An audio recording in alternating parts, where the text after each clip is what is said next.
All right, welcome to Odd Sock Comics. Today I'm going to be talking a little bit about my experience with ComicsGate. And that could go on for quite a while, so I'm going to try to be brief and straightforward.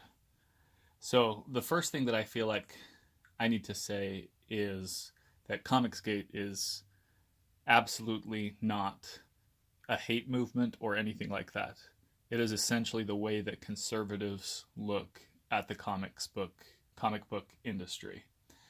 And the same way that a lot of people try to frame the entire conservative movement, which makes up approximately 50% of the population of the US, as a hate group and ignorant. Those are the same type of people that oppose Comicsgate in the same way. It's not. It ranges from all different types of people are a part of it, of every orientation, race, color, everything, and even ideology. It is not strictly a conservative political movement. You'll have people who identify as different political parties, but it's a conservative philosophy and mindset. It's the idea that there's something to conserve in the way that comics have been done, and that the progressive side of things that has moved comics towards their current status is not desirable. There are things to be conserved.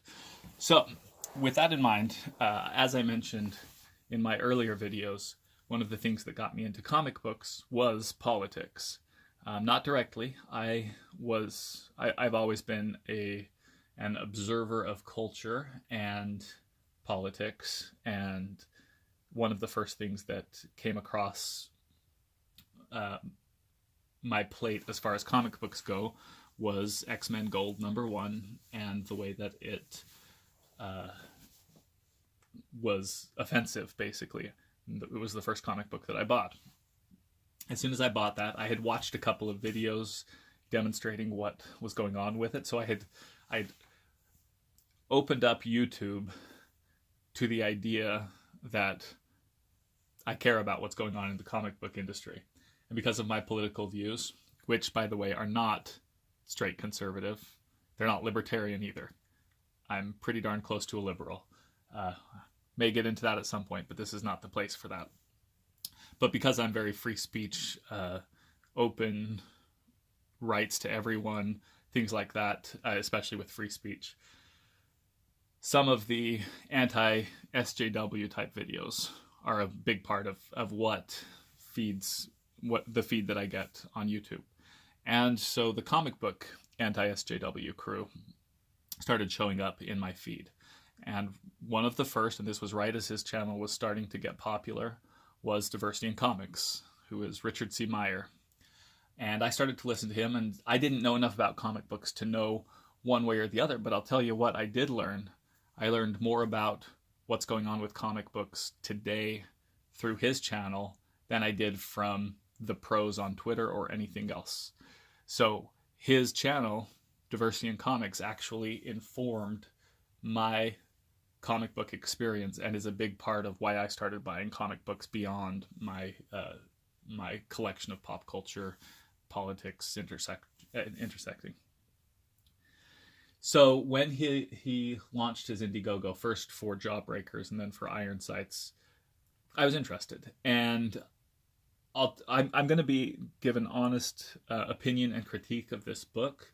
And obviously Jawbreakers has not been released yet, but I did order it and it will be coming to me. But I have Iron Sights. I ordered it from Indiegogo, and I'll tell a little bit about my thought process in buying it. So #1, I felt like I wanted to support what was going on with the ComicsGate community, with the books that they were putting out. Now, I wasn't going to buy absolutely everything that came out under the flag of ComicsGate, but I did buy this book, partly because Richard Meyer is one of the reasons that I'm buying comic books today. And another reason is that, I did a quick consideration of the cost. I want to say this was $25 for the book. Honestly, I can't remember. I may have paid more than that at some point, but it was not very much, and I was considering the size of the book and the story and comparing it to the other things that I was collecting, and I said, it's about equivalent to, let's say, 5 books. And if you look at this sideways here, that's a thick book. I don't know how many pages it is. It doesn't have page numbers, does it? I don't even know how many pages it is. But it's a thick book, 120 pages, something like that. I don't know. I could be completely off. But it's a few comic books thick. And I said, supporting a cause and taking the risk on an unproven creator, not a big deal. And it supports the cause as it's starting. And I was okay with that, even if it was complete garbage. And I can show at a future point a book that I bought, not so much to support a cause, but because I was curious what was going on with that side of the movement, and it is absolute garbage. So when I compare this to the actual garbage, I feel like I did just fine here. So first of all, let me do an honest review.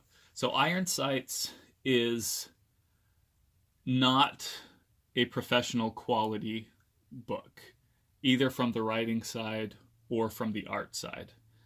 The writing side is good, but it could be polished. There are a couple of big gaps to the story, a couple of characters that don't have any development and come out of nowhere. There are a lot of kind of jumps in the action that become confusing. And because of that, I feel like somebody with a little bit more experience or with some guidance from, some mentorship from somebody in the industry that could really refine what they're doing could have turned this into a really good book. Has promise, but it's not quite there. The art. Now I'm going to open this up and show some. Maybe there's a swear word here, so just be warned.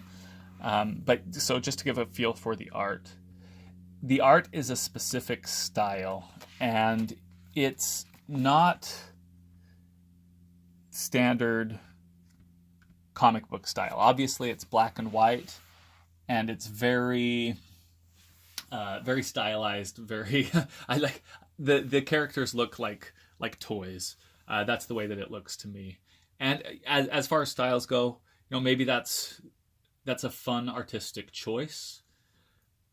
The only weakness I see, honestly, I don't mind the style. The only weakness in that art style that I see is that there's not enough detail sometimes to distinguish one character from another, which becomes an important part in a character-driven story. And when the writing doesn't distinguish the characters one from another very well, that can create some confusion. So that's my biggest kind of complaint about the book. It's okay. It's amateurish. I mean, obviously, this cover is great art, gorgeous, really good work. And, maybe if the book had all been done in that style, might have been something different, because it would have been easier to tell a couple of people apart in the story itself.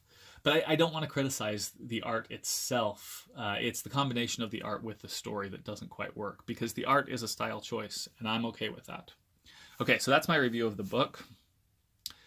And as far as it goes, I think I paid $25 plus $10 for shipping. And at that price, it felt, it was on the high end. It was probably more expensive than I would have paid in a shop or anything like that. But as far as $25 for a graphic novel that's that thick, that seems kind of, not too far off of what you'd pay anyway. For a small print run and supporting somebody, that's a totally reasonable price. I don't feel like I'm lost. Now, because this is one last piece about the review.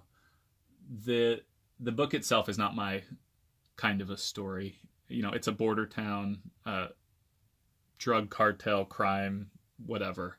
It's not superhero, and it was not pitched as superhero story at all. It's not character driven. It's action driven, and so this is not a story that would be interesting to me under any circumstances. So I think that I can be a fair judge of what it is because I'm looking at it critically, not as a fanboy or anything like that.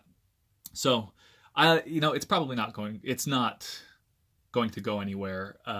It left in a place where there could be a continued story that could be interesting for people who like this genre, but I don't think it's going to. And if it did, I wouldn't pick up a round 2 or anything.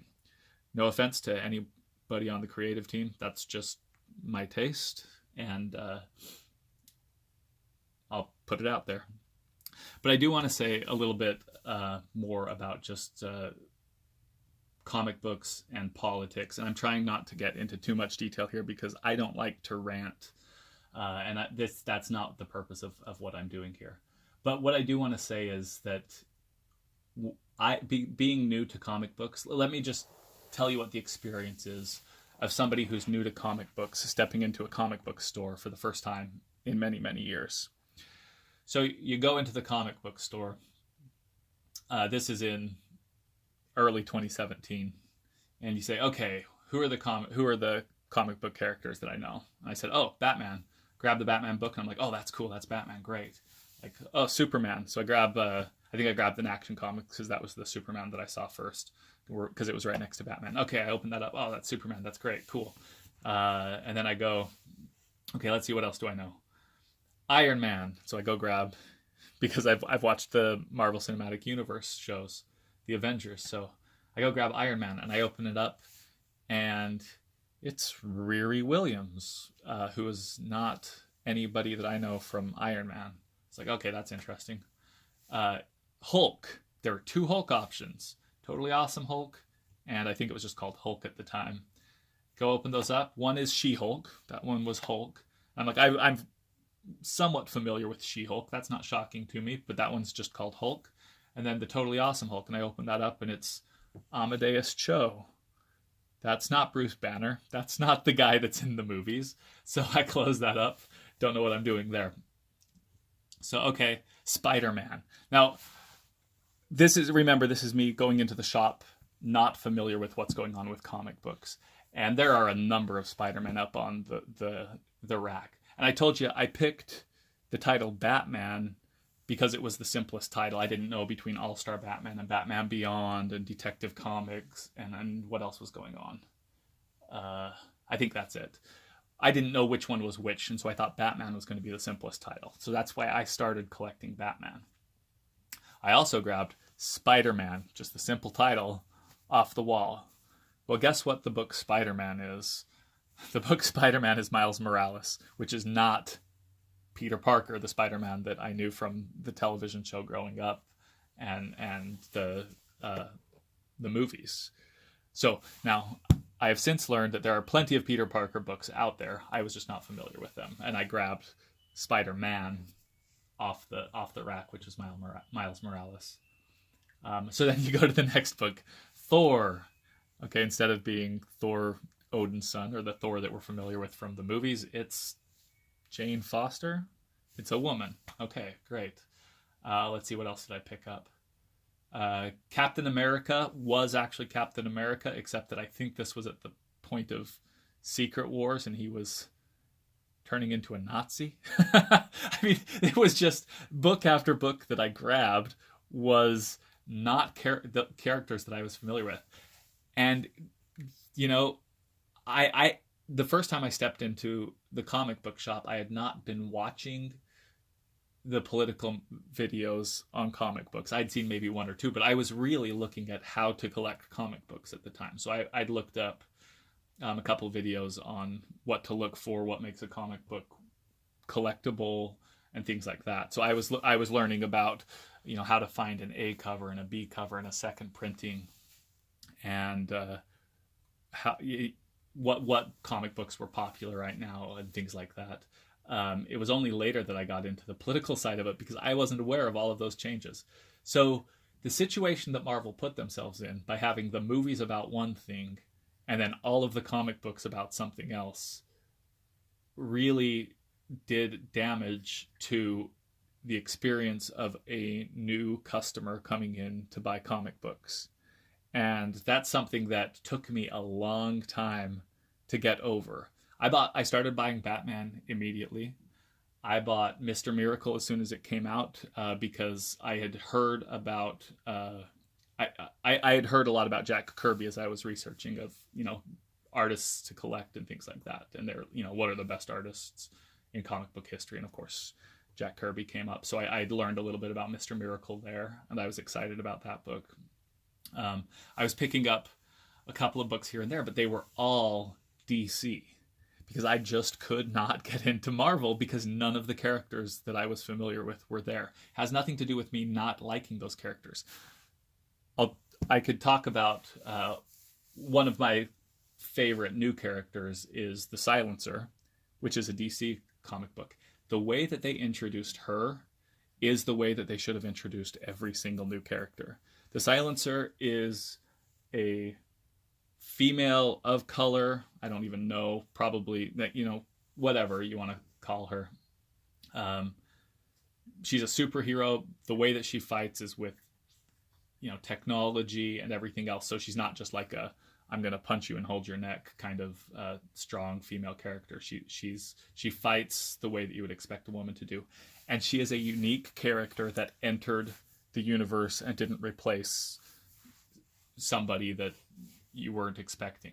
You can add diversity to comic books. Diversity was never the problem. The problem was that they replaced everything that people knew with diversity.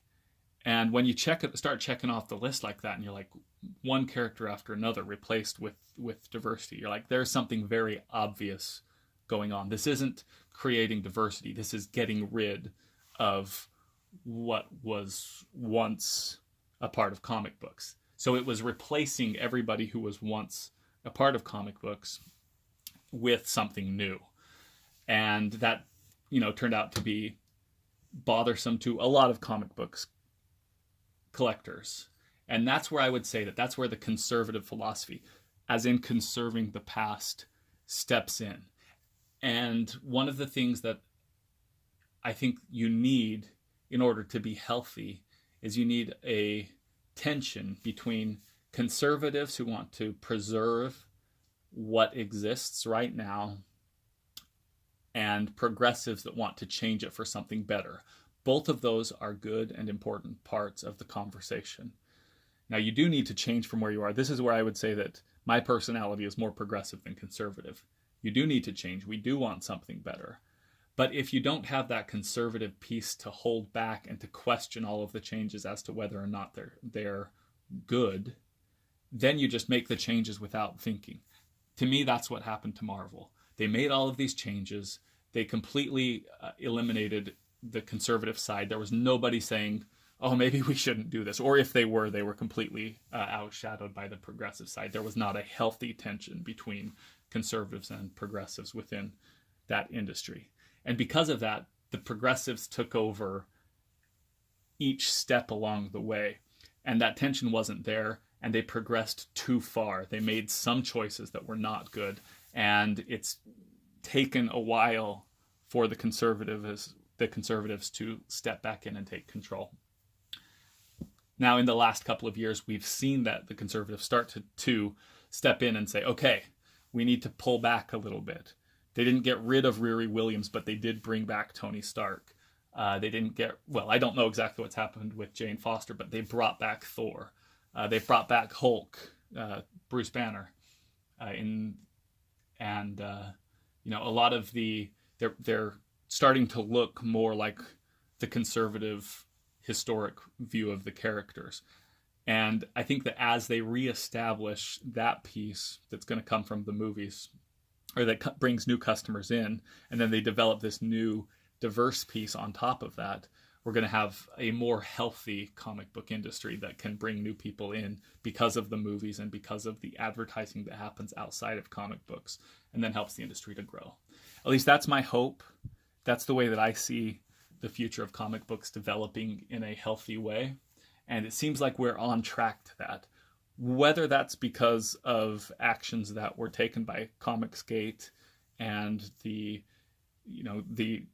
runaway success of some of these independent books and the Indiegogo campaigns that took money directly from the big producers, and so they saw that they had to make a shift, that there were people out there calling for this kind of conservative philosophy within comic books.